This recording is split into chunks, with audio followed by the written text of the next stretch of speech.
Quando o apóstolo Willi me lançou esse desafio de estar aqui hoje falando nessa campanha de libertação, eu orei a Deus e falei: Senhor, como eu posso trazer algo novo para os teus filhos nessa noite? Porque às vezes parece que nós criamos mecanismos, nós criamos métodos, e sempre parece que o culto ou o tema libertação, ele tem sempre um mesmo formato. E Deus me levou a um texto muito conhecido. Você pode abrir em Efésios, no capítulo 6. E a responsabilidade de pregar em um texto conhecido é maior ainda. Porque se eu estivesse falando sobre Zvi Benob, quem já ouviu falar desse cara? Levanta a mão. É mais fácil, porque o que eu falar, ou os irmãos conferem na Bíblia ou acreditam. Mas quando você usa um texto conhecido, você tem que trazer algo que Deus revelou para a sua vida naquele texto. Efésios no capítulo 6, deixa aberto quem está com o aplicativo ou a Bíblia em papel. É uma das cartas da prisão de Paulo. Paulo estava preso em Roma, não num cárcere, mas neste momento era uma prisão domiciliar. Ele ficava o dia todo acorrentado a um soldado, mas era um pouco mais agradável, se eu posso dizer assim, de um cárcere, do que a prisão mamertina que ele ficou no final da sua vida, que era um lugar totalmente insalubre. E lá ele escreve Éfeso, que na verdade, a carta aos Efésios, que é uma carta circular. Não era para ficar só em Éfeso, era para que as igrejas da Ásia entendessem um contexto geral sobre igreja. E ele começa no capítulo 1, falando sobre a eleição nele. Olha que interessante, e ele fala, e ele nos elegeu nele. Fique tranquilo que eu não sou presbiteriano não, irmão. Mas o que ele quer dizer com nos elegeu nele? Ele quer dizer que a partir do momento que eu reconheço Jesus Cristo como Senhor e único Salvador da minha vida, que eu entendo que o sacrifício da cruz era o meu lugar, e Cristo foi até a cruz e morreu a minha morte, a partir desse momento eu me torno um eleito de Deus. Para quem não tem a dimensão do que é ser um eleito de Deus, até Cristo, só Israel tinha a eleição de Deus. Mas a partir de Cristo, nós que éramos zambujeiro, erva brava, agora nós somos povo, nós somos enxertados. Então agora, nós temos o direito em Cristo de sermos eleitos e sermos chamados filhos de Deus. E ele continua, quando ele descreve os deveres desse povo salvo em Cristo Jesus, fala sobre os dons espirituais para a edificação da igreja. Ele vai falar sobre deveres de casais, de pais, de filhos, de patrões, de empregados. E ele fala uma coisa, antes de entrar no capítulo 6, que parece um pouco estranho para a igreja de hoje. Porque ele fala, olha, vocês vão ter dificuldades. Por que vocês vão ter dificuldades? Porque Cristo venceu a morte na cruz do Calvário, venceu o diabo, o nosso adversário, o inimigo das nossas almas. Ele foi vencido na cruz do Calvário. Então as portas do inferno não vão prevalecer contra a igreja. Isso está posto, foi vencido, ponto final. Qual é agora a estratégia desse reino vencido? É tentar atacar aquele que o conquistou. E olha que interessante, quando nós falamos de batalha espiritual, Paulo, quando ele vai entrar na parte da armadura de Deus, em todo tempo ele se coloca na posição de estar defendendo um reino conquistado.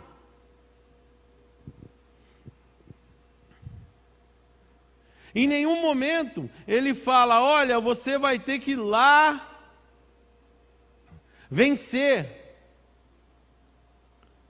porque Cristo já fez isso.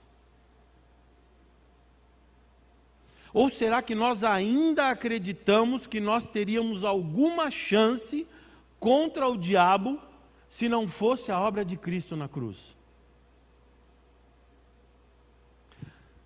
Eu não vou citar nomes, mas tem um pastor amigo meu, foi meu professor no seminário, e tinha um amigo dele que era daqueles, sabe, pastor Ezequiel, que manda no diabo, que rola, que faz isso e manda sair, manda voltar, aquele negócio terrível.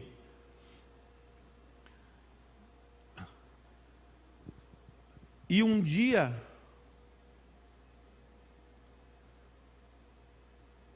o diabo falou para esse meu amigo: Deus me deu permissão para tocá-lo, não me deu permissão para matá-lo, mas me deu permissão para tocá-lo. E com um toque, no centro do peito, ele ficou por muito tempo com uma úlcera aberta, que vazava pus, pastor Ezequiel. Não havia remédio que fechasse. Não havia injeção que cortasse a infecção. Ela só fechou quando ele entendeu que a autoridade não está naquele que pronuncia o nome, mas está no nome.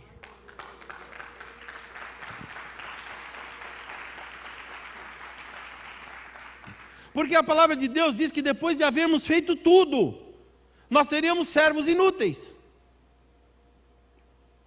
Se nós olharmos para a nossa justiça, que justiça temos? Chegaram para Jesus e falaram: bom mestre. Ele diz: por que me chamas de bom, se só há um que é bom, que é Deus? Nós merecíamos o inferno, nós merecíamos a condenação eterna, e pela graça nós fomos alcançados e estamos na condição de salvos em Jesus Cristo.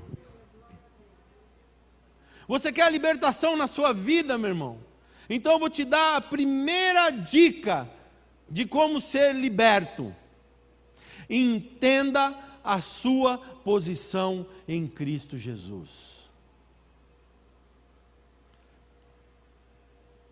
Agora, eu não preciso mais de um mediador, eu não preciso mais de um profeta que fale com o povo, para eu poder falar com Deus, porque agora há um mediador entre Deus e os homens, chamado Jesus Cristo.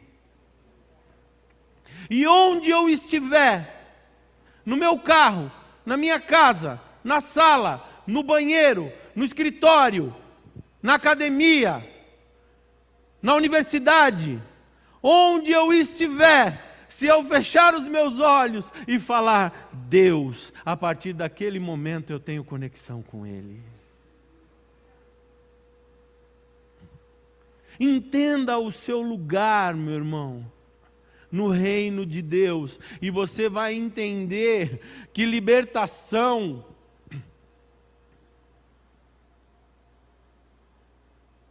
ela já foi dada para a sua vida. Agora o que eu preciso fazer é me posicionar nessa libertação que Cristo já me deu. A libertação não está em um lugar.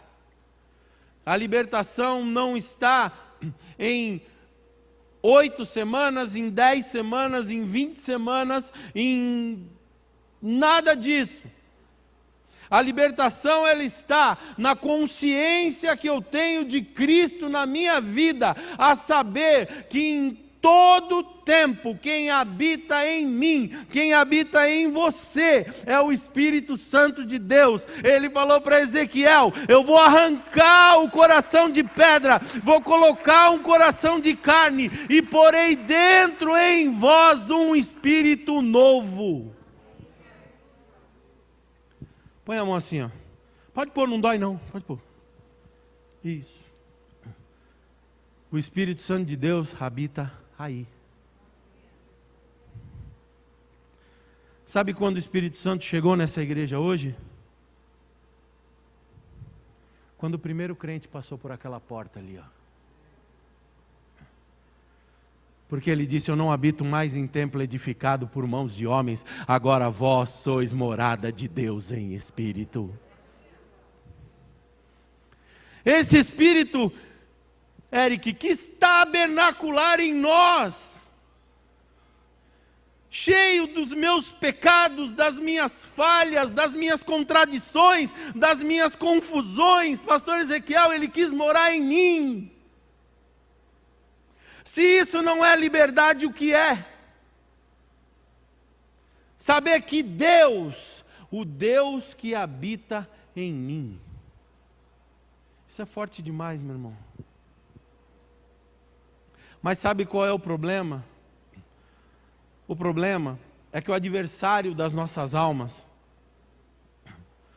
ele não se conforma com esse lugar. Ele não se conforma que há um povo que vai morar com Deus eternamente. Que há um povo que vai reinar como o apóstolo, né? O AP ficou muito íntimo, né?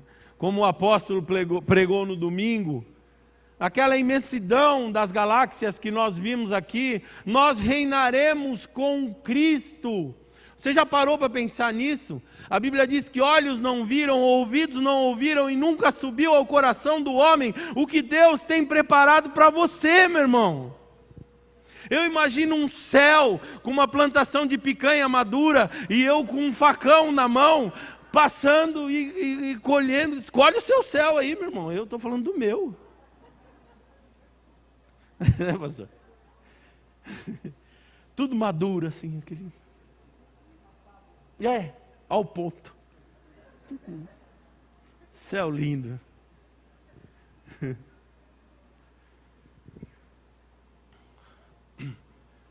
E você acha que o nosso adversário, sabendo disso, ele vai descansar?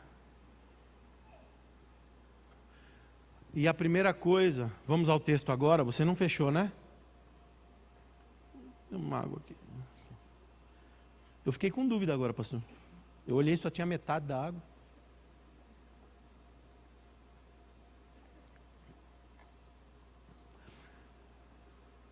A partir do versículo 10. No demais, irmãos, fortalecei-vos no Senhor. O que ele está dizendo? Fortalecei-vos. É obrigação de quem? O pastor Ezequiel, alguns irmãos entenderam. É obrigação de quem? É nossa obrigação estarmos firmes no Senhor. Eu estava conversando com o professor Wagner hoje, e eu falei para ele, eu ainda tenho hábitos antigos, de fazer devocional todos os dias de manhã. Hábitos bons que, infelizmente, grande parte das igrejas perderam. Ainda bem que nós temos a nossa reunião de oração aqui de madrugada. Os irmãos que fazem em casa, separar um tempo. Tem um jargão que eu gosto de usar, que eu falo que os primeiros 5 minutos da sua manhã vão determinar o restante do seu dia. Se você já acorda todo atrapalhado, já toma o café, já cai dentro da roupa, já sai para a rua, você já sai atribulado, irmão. Quanto tempo, pastor? Não sei. É o seu devocional.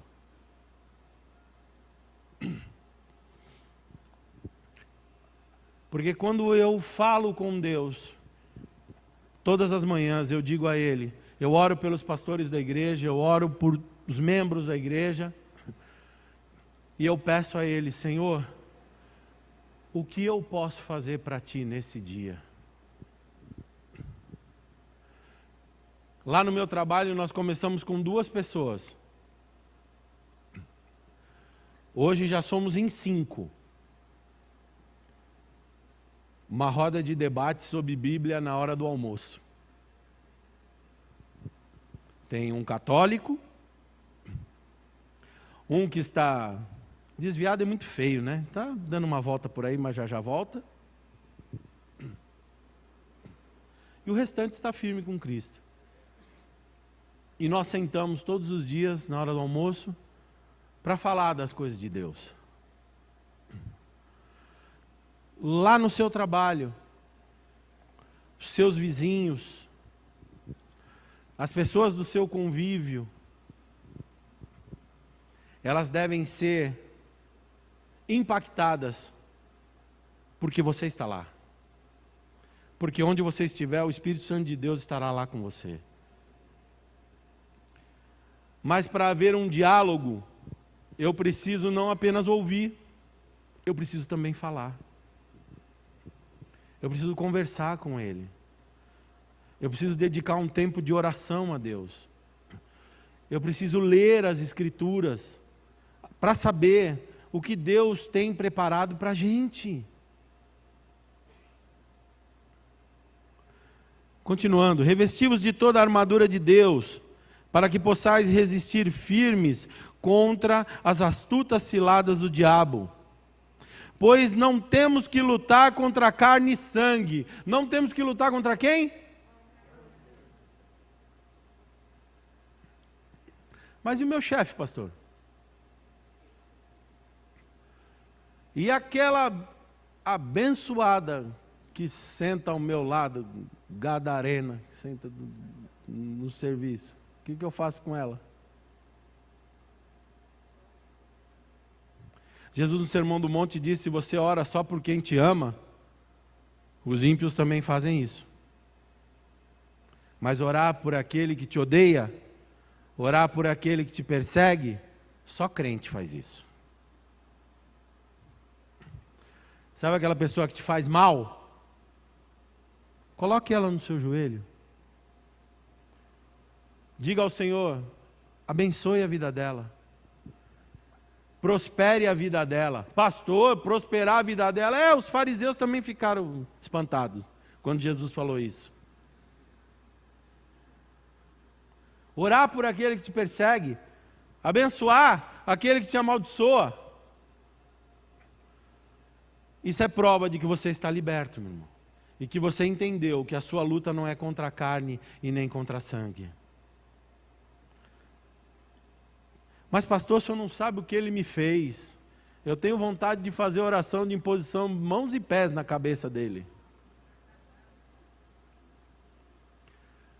Eu sei o que ele não fez. Ele não te espancou até você ficar em carne viva. Ele não colocou uma coroa de espinhos na sua cabeça. Ele não fez você percorrer um longo período descalço, com um cruzeiro nas costas de aproximadamente 50 quilos, ferindo os pés no caminho. Ele não te pregou nesse madeiro. Ele não te expôs à vergonha, porque eu não sei se vocês sabem, mas aquele paninho branco que tem no crucifixo, é só para não escandalizar, tá? Porque a crucificação não era daquele jeito, era para expor a vergonha mesmo. E para aqueles que fizeram isso, ele disse: Pai, perdoa, porque eles não sabem o que fazem. Nesse momento eu tenho vontade de abaixar minha cabeça e falar: Senhor, vamos começar de novo? Vamos resetar daqui para trás e vamos começar novamente? Porque hoje eu estou entendendo o que é libertação na minha vida. Que é não andar por vista, que é não andar pelas circunstâncias, mas saber que mais dia ou menos dia, como um raio que sai do Oriente e vai para o Ocidente, eu vou ouvir o meu nome ser chamado. O carro fica, meu irmão, a casa fica, os bens ficam, os anéis ficam, mas eu vou subir, eu estarei com o meu Deus e o meu Deus estará comigo eternamente. Lá eu não vou chorar mais, lá eu não vou sentir mais dor, lá eu não vou sentir mais aflição, eu vou ter um corpo perfeito. Olha, irmã, que bênção, falaram que a porta é estreita, lá com esse aqui eu não passo. Eu vou ter um corpo novinho. Senhor, me ensina a ser liberto, Senhor.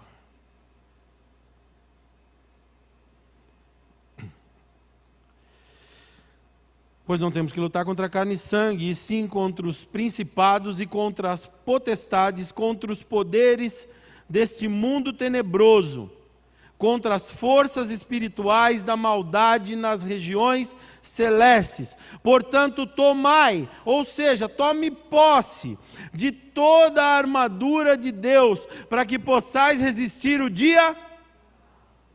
Você passa por dia mal, meu irmão? Ou só eu passo?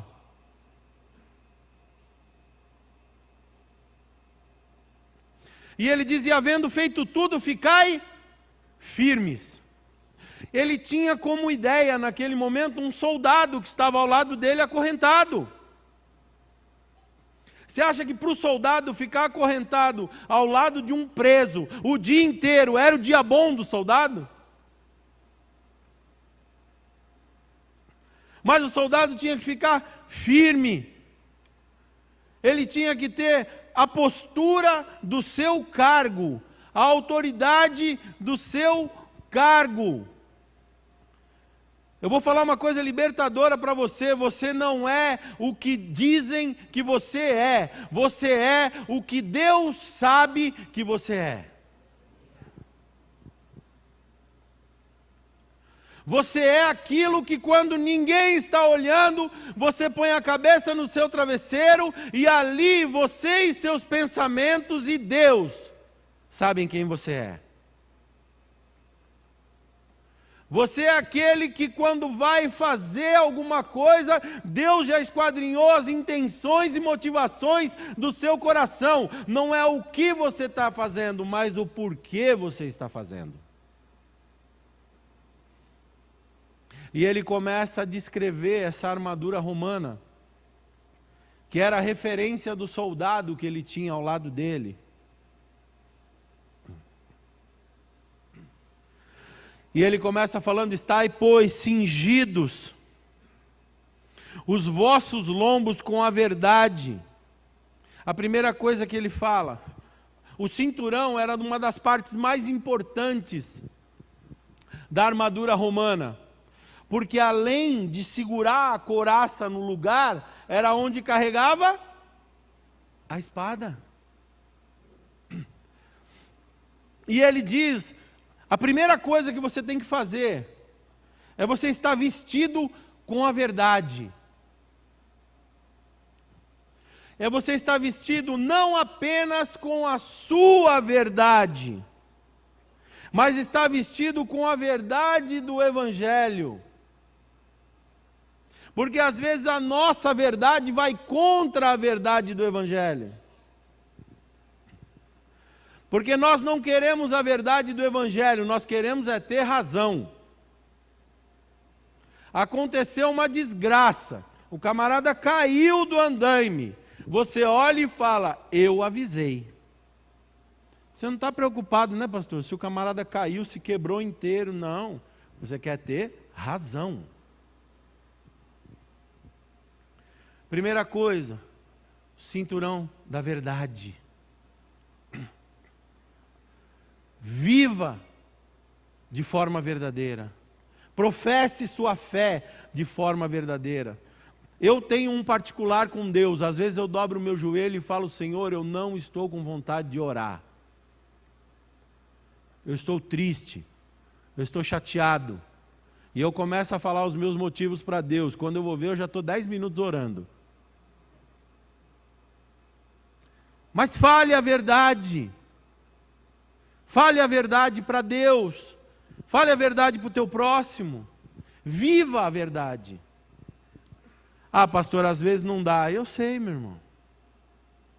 Às vezes a verdade vai machucar alguém.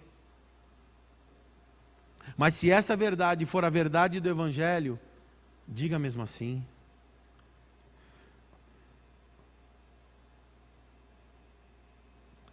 A couraça da justiça. A couraça era aquela parte que envolvia o peito. O próprio nome diz couraça. Algumas delas eram feitas de metal, mas a maioria delas eram feitas com várias camadas de couro, para que você pudesse, para que fosse absorvido qualquer golpe e não atingisse nenhuma parte vital. Olha que interessante, ele fala a couraça da justiça, mas que justiça é essa? Se a própria Bíblia diz que não há um justo sequer que não peque. Quando ele fala se revista da couraça da justiça, ele está falando da justiça de Deus. Não é você, meu irmão, que tem que fazer justiça. É Deus que faz justiça por você. Nós não sabemos fazer justiça. Nós só sabemos fazer vingança. Nós achamos que é justiça, mas não fazemos justiça, fazemos vingança. Uma pessoa nos fez mal, então nós fazemos mal também e falamos, isso é justo. Não, isso não é justo, isso é vingança. Justiça é o que Deus faz.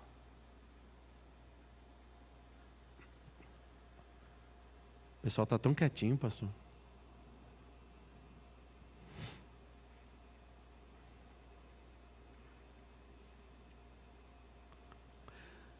Calçando os pés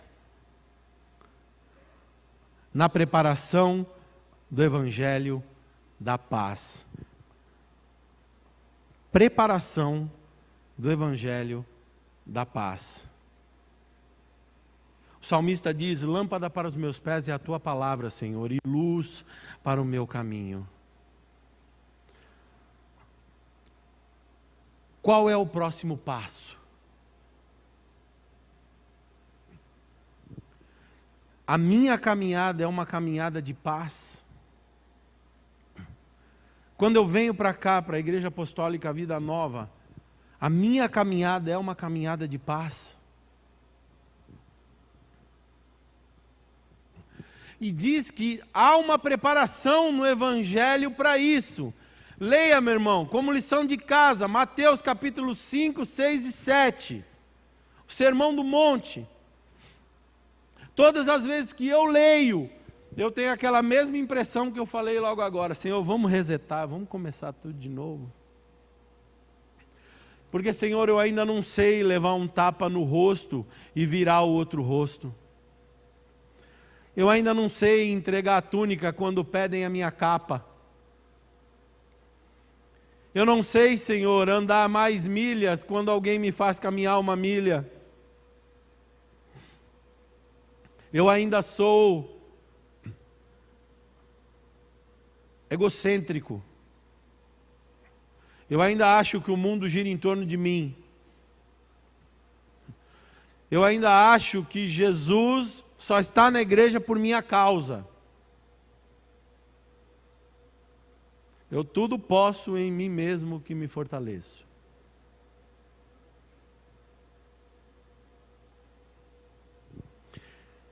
Calçar os nossos pés com esse evangelho é trilhar os passos que Jesus trilhou nessa terra. Eu conversava com o Marcelão, está lá na câmera, o Marcelo é uma benção. E a nossa conversa era: o que Jesus faria? Eu falei, não sei, depende da ocasião. Em determinada ocasião, Jesus pegou a Zorrague e te expulsou os mercadores do templo. Em determinada ocasião, ele olhou para os discípulos e falou: se vocês quiserem ir embora, pode ir também. Às vezes, ser duro não é estar contrário à palavra de Deus. Nós não podemos ser duros para impor a nossa vontade. Não podemos ser duros para fazer vingança contra alguém.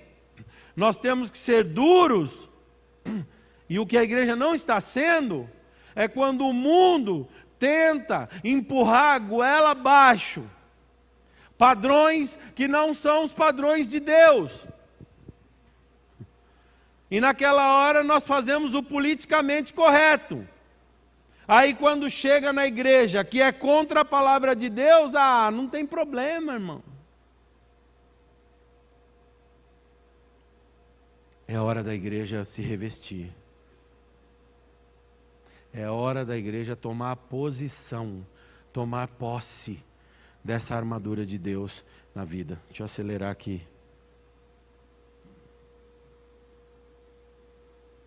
Tomando sobretudo o escudo da fé. O escudo que Paulo estava falando nesse momento não era aquele grandão. Já viu nos filmes de gladiador que o pessoal faz um negócio, parece uma tartaruga, que fica dentro do escudo? Não. Era um escudo pequenininho, geralmente redondo, que você saía para o combate pessoal. Diz que quando o nosso inimigo ia pegar essa flecha, ia passar no betume, pôr fogo e jogar contra a sua vida, você teria um escudo para defender essa investida do inimigo contra a sua vida. E esse escudo é a sua fé, meu irmão.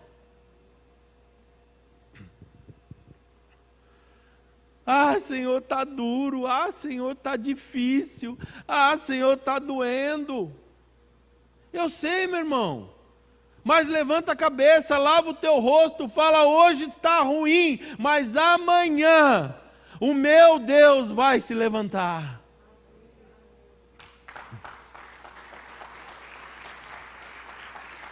Hoje está difícil, mas amanhã, igual Jó disse: pois eu sei que o meu Redentor vive e se levantará sobre a terra. É ter a certeza. Fé é a certeza daquilo que você não vê. Fé é a certeza de que você está orando e sabe que aquele que ouve a tua oração responde. Certeza de que Ele cuida, de que Ele é seu Pai.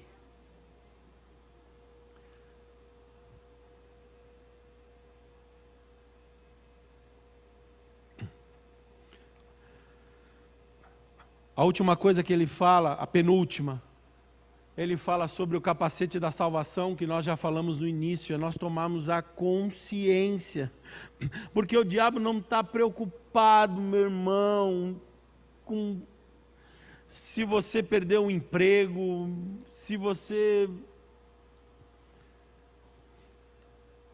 é milionário ou não. O que ele quer é colocar na sua consciência duas verdades, que são mentiras, né? A primeira delas, que Ele não existe. E a segunda, que Deus não existe.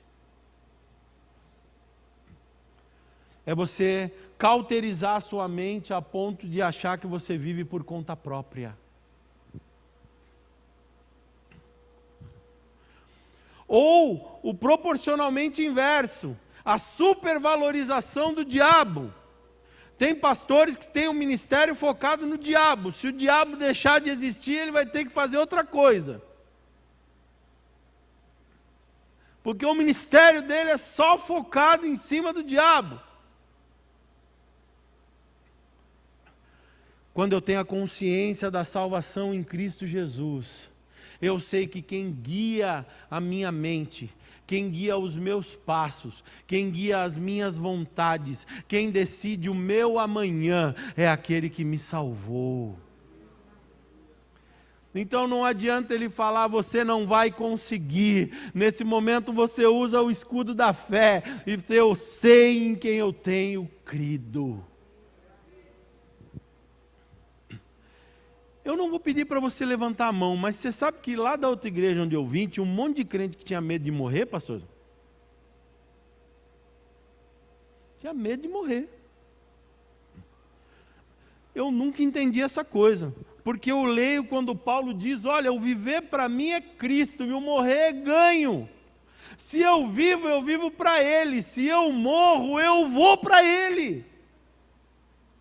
Imagina que coisa linda, fechar os meus olhos e abrir os olhos na eternidade e o Senhor falar para mim, servo bom e fiel, entra no gozo do teu Senhor.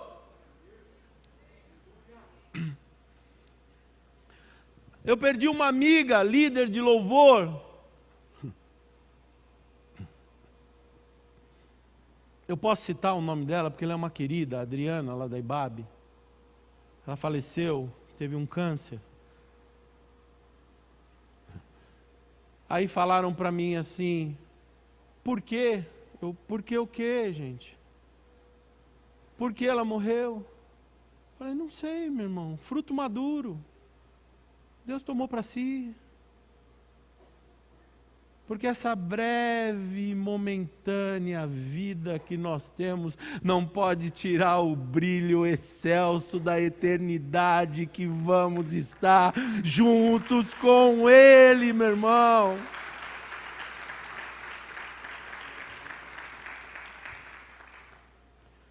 Se Deus a curasse, eu ficaria muito feliz, porque ela era uma querida. Ezequiel, o livro de Ezequiel, capítulo 36, se eu não me engano, diz, tão certo como vivo eu, diz o Senhor, que não tenho prazer na morte do ímpio, antes que ele se converta. Engraçado que do justo ele não fala nada, pastor Zeca. Ele fala, eu não quero que o ímpio morra. Porque antes dele morrer, ele tem que saber que Cristo morreu por ele na cruz também. Agora, se Deus quiser me levar, amém. Eu vou para Ele.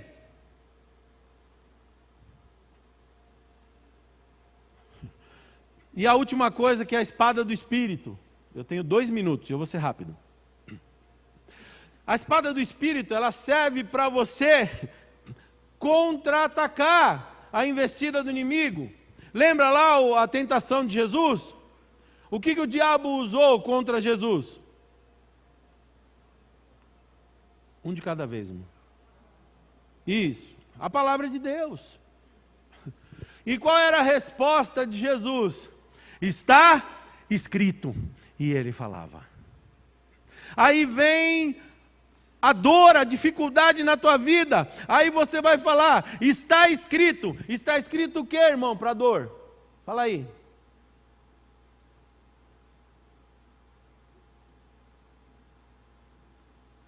Vou dar uma ajudinha, ele levou sobre si, isso. Aí de repente, tem uma briga. A minha filha está um pouco rebelde. Minha filha é aquela benção ali, faz assim, filha. É isso. Aí eu quero um motivo para repreendê-la. isso também é pecado. Porque está escrito: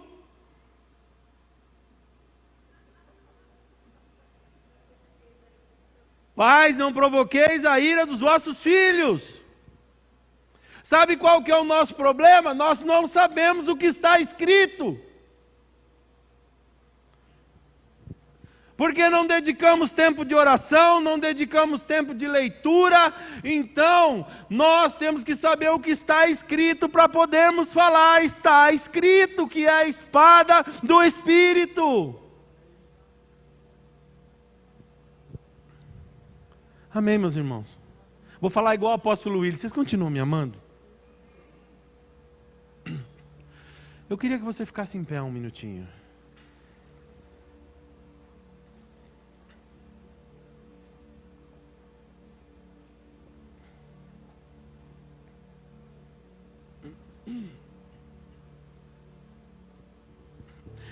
Diga assim: está escrito: aquele que vir a mim, de maneira nenhuma o lançarei fora. Eis-me aqui, Senhor.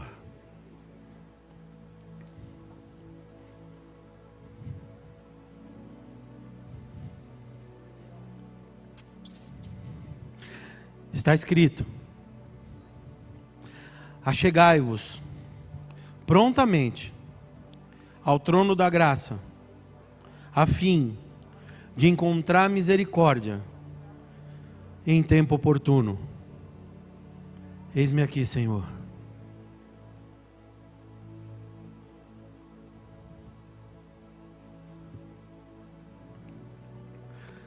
Senhor, nós queremos neste momento, Pai, colocar as nossas vidas em Tuas mãos, Senhor. Esse é um culto de libertação, Senhor. E libertação não é apenas possessão demoníaca. Nós estamos sendo libertos nesta noite da nossa condição cômoda. Nós estamos sendo libertos nessa noite do nosso comodismo. Nós estamos sendo libertos essa noite da nossa falta de posicionamento em Cristo. Nós estamos sendo libertos nesta noite das mentiras que o diabo falou para a gente. Você não merece. Fala para ele: não mereço mesmo. Foi Cristo que me alcançou. Porque não é por mérito. Foi Ele que me resgatou. Nós estamos sendo libertos do nosso umbigo. Pastor, o que é isso? De achar que o mundo gira em torno da gente. Quantas pessoas Deus está salvando e libertando neste momento no mundo todo. Quantas pessoas estão sendo alcançadas pelo Evangelho do Reino, porque as portas do inferno não prevalecerão contra a igreja. O que eu preciso fazer, meu irmão, é nessa eternidade chamada Deus, eu me dispor e falar: Senhor, eu sei que eu sou um pontinho nessa eternidade chamada Deus, mas Pai, envia-me a mim, usa-me a mim. Eu quero ser relevante no Teu reino, eu quero levar a Tua palavra, eu quero orar por pessoas, eu quero levar o Teu Evangelho a pessoas. Senhor, em nome de Jesus, me reveste com a Tua armadura nesta noite, Senhor. O cinturão da verdade, a couraça da justiça, Senhor. O escudo da fé, meu Deus, o capacete da salvação, o calçado da preparação do Evangelho, Senhor, a espada do Espírito, que é a Tua palavra, Senhor. E assim, Senhor, libertação chega na minha vida e na minha casa hoje. Diga ao Senhor: libertação, Senhor, chega na minha vida e na minha casa hoje.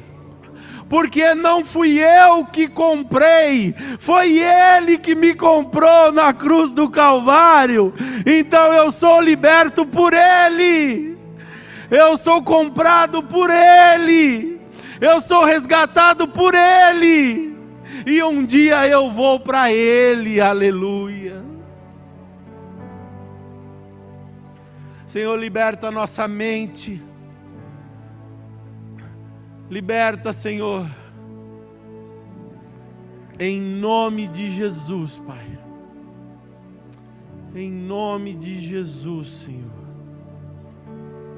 Liberta, Senhor, os grilhões da nossa mente.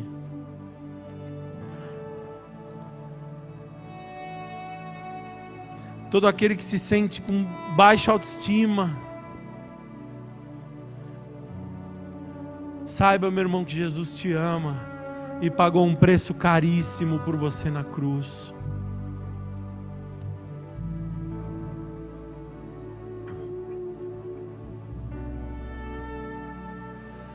Ah, pastor, eu estou vivendo o dia mal. Eu sei, meu irmão, o dia mal ele chega mesmo. Mas use o escudo da fé nesse momento, meu irmão. E fala: Senhor, eu sei que hoje está mal, mas amanhã, porque está escrito que o choro pode durar uma noite, mas a alegria ela vem ao amanhecer. Você não vai pregar para Deus, mas você vai dizer ao inimigo da sua alma: está escrito. Senhor, nós oramos assim no nome de Jesus, o nome que tua palavra diz, Senhor, que no céu, na terra e debaixo da terra, todo joelho se dobrará e toda língua confessará que Jesus é o Senhor. Nós aqui nesta noite já estamos confessando que o Senhor, que Tu és Senhor das nossas vidas. Oramos agradecidos assim, Senhor, no nome de Jesus. Amém.